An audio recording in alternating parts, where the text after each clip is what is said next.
बिस्मिल्लाहिर्रहमानिर्रहीम। दोस्तों अस्सलाम वालेकुम।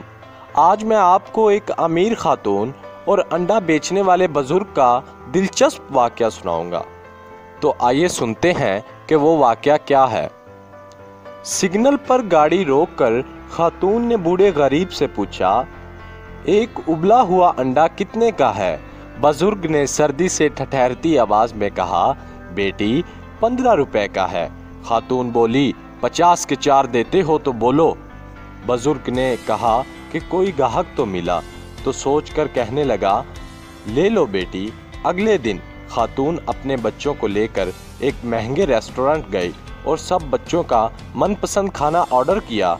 खाना खाने के बाद जब बिल 1900 रुपये आया तो पर्स से 2000 रुपये निकाल कर दिए और कीप द चेंज कहकर चली गई। तो गोया उस खातून ने अपनी फतेह इसमें समझी कि जिस बूढ़े अंडा बेचने वाले को ज़्यादा पैसे देने चाहिए थे तो उसका हक मार लिया, और जो पहले ही बड़े नामों के रेस्टोरेंट्स बनाकर आवाम को लूट रहे हैं उनको 100 रुपये ज़्यादा दे दिए। कभी इन गरीबों से ये सोच कर ही ख़रीदारी कर लिया करें कि शायद हम किसी की मदद का सबब बन जाएं। सोचिएगा ज़रूर। अगर आपको हमारी वीडियो अच्छी लगी और आप चाहते हैं कि हम इसी तरह के दिलचस्प वाक़या आपको सुनाते रहें तो लाइक, कमेंट और सब्सक्राइब करना मत भूलिएगा। खुदा हाफिज़।